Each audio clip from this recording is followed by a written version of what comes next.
इस वक्त मैं मीरा भाईंदर शहर के सुभाष चंद्र बोस मैदान के पास में हूँ। यहाँ पे गुलाम नबी फारूकी इन्होंने भूख हड़ताल पे बैठे हुए कब्रिस्तान के मामले को लेकर, अब आइए हम उनसे बात करेंगे क्या मामला है, किस तरह से उनका ट्रीटमेंट हो रहा है और किस तरह से जो है 50 घंटे हो गए, इस 50 घंटे के बीच इन्होंने क्या महसूस किया और आज इनकी तबीयत किस तरीके की है।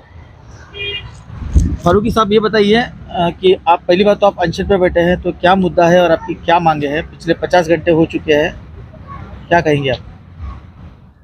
ये आमरण अनशन में कब्रिस्तान का मुद्दा है।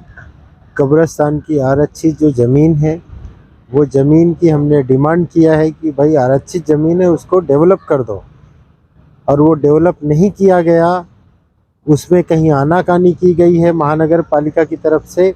इसलिए मैं अपने संवैधानिक अधिकार का उपयोग करते हुए लास्ट 3 दिन से आमरण अनशन पे बैठा हूँ, और जब तक मेरी मांग पूरी नहीं होती ये अनशन ऐसे ही जारी रहेगा, चाहे कुछ भी हो। अच्छा, तो आप महानगर पालिका के खिलाफ जो है यहाँ पे बैठे हुए, तो महानगर पालिका का अब तक क्या रवैया रहा है और महानगर पालिका के तरफ से कोई डॉक्टर्स वगैरह या आपकी देखभाल के लिए आए हैं, तो कि उन्होंने क्या टेस्ट वगैरह कुछ किया है क्या? मेरे लिए बहुत सरप्राइज़ है। कल दोपहर में एक सिस्टर और एक डॉक्टर कोई आए थे। डॉक्टर तो बाहर ही खड़े थे, शायद उनको शूज उतारना पड़ता इसलिए वो अंदर नहीं आए, 10 मीटर दूरी पे थे। एक सिस्टर आकर चेक करके गई थी। उसके बाद मुझे ख्याल आया कि मैं सिस्टर से ज़रा अपनी हेल्थ के बारे में पूछूं। मुझे यहाँ पे कुछ लिख कर नहीं दिया गया था, तो मैंने यहाँ पे जो मेडिकल के हेड हैं लहाने साहब, उनको पर्सनल फ़ोन किया था और उनसे पूछा कि जो सिस्टर आई थी चेक करने उन्होंने क्या बताया। तो वो बोले आप आमरण अनशन पे बैठे हो, ये तो मुझे पता ही नहीं है। तो मेरे लिए सरप्राइजिंग है कि महानगर पालिका ने मुझे परमिशन दिया यहाँ पे अनशन करने का। एक्चुअल मैंने मांगा था नया नगर, लेकिन वो निरस्त कर दिया गया था, और परमिशन देकर मैं यहाँ अनशन पे बैठा हूँ। और यहाँ पे जो मेडिकल डिपार्टमेंट है उनके हेड को पता नहीं है कि कोई आमरण अनशन पे बैठा है। ये बहुत सरप्राइजिंग बात थी। और आज मैंने वापस, जब वो डॉक्टर दूसरे नर्स के साथ में है, डॉक्टर तो यूनिफॉर्म में नहीं थे तो वो दिख नहीं रहे थे डॉक्टर हैं। सिस्टर एक ऊपर से कोट पहनी थी वाइट, तो उससे लग रही थी डॉक्टर। तो मैंने उनसे पूछा कि आपका आई कार्ड है, तो बोले नहीं है, लेकिन मैं हॉस्पिटल में रखी हूँ। और जो डॉक्टर साहब हैं उनके पास तो आई कार्ड ही नहीं था। तो मुझे डर ये लगा कि कहीं मेरे हेल्थ के साथ कुछ खिलवाड़ ना हो। कौन आके चेक कर रहा है ये देखने का तो मेरा राइट है, इसलिए मैंने पूछा। और लास्ट में लहाने साहब को मैंने वापस फ़ोन किया कि भाई कोई गलती हो सकती है यहाँ पे। तो लहाने साहब के रिक्वेस्ट पे मैंने अपना हेल्थ चेकअप कराया है। लेकिन ये बहुत गलत है। महानगर पालिका कोई भी अगर थर्ड पार्टी को भी रख रही है तो उसका आई कार्ड होना ज़रूरी है। दूसरी बात यह है कि आप एक पॉलिटिकल लीडर भी हैं और आज आप यहाँ पे एक आम आदमी के हिसाब से जो है अनशन पे बैठे हुए, न कि पॉलिटिकल लीडर। तो पॉलिटिकल लीडर होने की वजह से आपका मीरा भाईंदर महानगर पालिका में भी काफ़ी जो है जूझते रहेंगे आप वहाँ पे, और आज एक आम आदमी के हिसाब से भी यहाँ पे आप जूझ रहे हैं। तो इसमें मीरा भाईंदर महानगर पालिका का जो रवैया आप जिस तरह से बता रहे हैं वो ठीक नहीं लग रहा है मुझे। आज तक मुझे जो एक्सपीरियंस आया है 2-3 मैटर में महानगर पालिका का, वो इस तरह दिखाया है कि हिटलर शाही है। अच्छा।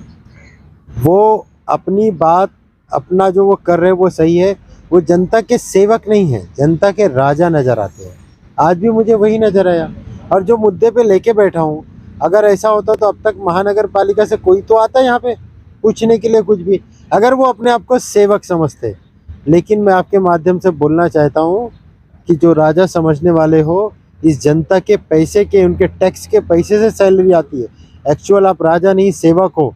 जिस दिन ये समझ लोगे, शायद मेरा शहर बहुत अच्छे जाएगा और हमारे जैसे इंसान को आमरण अनशन के लिए बैठना नहीं पड़ेगा। इस वक्त आप अपने आप को किस तरह से फील कर रहे हैं? 50 घंटे हो चुके हैं आपको यहाँ पे आमरण अनशन पे। देखिए, मुझे मालूम है कि ये लड़ाई मेरी इतनी बहुत लंबी लड़ाई लड़नी है। मुझे मेंटली मैं प्रिपेयर हूँ। और मैं जरा कहीं भी डगमगाया नहीं हूँ। और आने वाला 10 दिन, 15 दिन, 20 दिन, हमारे आयुक्त साहब जितना टाइम लेना है ले लो, मैं मेंटली प्रिपेयर हूँ। मेरे आखिरी सांस तक ये लड़ाई में लड़ते रहूंगा। Thank you. बेस पे है? हाँ मैं भी पढ़ा। तो कॉन्ट्रैक्ट बेस पे है, आपका आई कार्ड नहीं होता है? अब तक तो नहीं हुआ है, हो जाएगा फ्यूचर में। कब से आप वहाँ पे कॉन्ट्रैक्ट बेसिस पे? ये तो अभी जस्ट लगा हुआ। अच्छा, आप अभी लगे हैं कॉन्ट्रैक्ट बेस पे? आप भी कॉन्ट्रैक्ट बेस पे, और आपके पास भी कोई आई कार्ड नहीं? आईडी कार्ड है लेकिन वो हॉस्पिटल में है। आईडी कार्ड आपका हॉस्पिटल में? नहीं है। तो मुझे कैसे पता चलेगा कि जो आप लोग मेरा हेल्थ चेकअप करने आए हो, आप जेन्युइन डॉक्टर हो या नहीं हो? मुझे कैसा पता? 24 घंटे में कोई डॉक्टर आपके पास चेक करने के लिए आया है कि नहीं? भाई कोई आया हो या नहीं? क्वेश्चन नहीं समझ रहे हो? 24 घंटे में आपके पास कोई डॉक्टर चेक करने के लिए आया है कि नहीं आया? नहीं आया। कौन आया है? कौन? मैं आया हूँ। तो आप आए हो, मुझे कैसा मालूम पड़ेगा आप ऑथोराइज डॉक्टर हो? कल कौन आया था? कल कौन आया एक था? सिस्टर आई थी इधर। कल मैंने आपने मुझे देखा? आप कोई बाहर खड़े थे? देखा कि नहीं देखा? हाँ बराबर। देखा कि नहीं देखा? तो कल जो सिस्टर देखा कि नहीं बोलायला देखा? सांगू का मी बोलो? येस और नो? चालेल। आर्ग्यूमेंट नहीं अरे आपने देखा कि नहीं देखा? देखा ना? हाँ उधर खड़े थे ना। Yes yes yes. तो मैं मतलब जो सिस्टर रहती है वो सब चेक करेंगे आपका, कुछ प्रॉब्लम नहीं है। डॉक्टर 10 मीटर दूर खड़ा रहेगा? तो कहाँ पर खड़ा रहना चाहिए? अब वो आपको बताओ। अभी तो यहाँ पर हूँ मैं, अभी वहाँ पर वो हूँ, तो यहाँ आपको पर बुलाया हूँ। मैंने। चेक तो यही करेंगे आप तो शूज आपका। भी नहीं निकाल रहे थे, आपको बुलाया मैंने। चेक तो यही करेंगे आपका, ऐसा है। कोई भी करे चेक। हाँ। लेकिन मैं चेक तभी कराऊंगा जब मेरे को मालूम पड़ेगा ये अथॉराइज पर्सन, ये एमबीएमसी ने भेजा है, is authorise person, show me proof, मैं चेक कराने तैयार हूँ। अरे आपला जे पोलिसांनी जे पाठवले जो हमको पुलिस ने भेजा है। हाँ हाँ, ये सॉफ्ट कॉपी है भाई। आप डॉक्टर हो ये मुझे कैसे मालूम पड़ेगा? आप डॉक्टर का प्रूफ तो दो, आप डॉक्टर हो, आपको एमबीएमसी ने भेजा है। ये क्वेश्चन आपने कल क्यों नहीं पूछा था? गलती हो गई कल।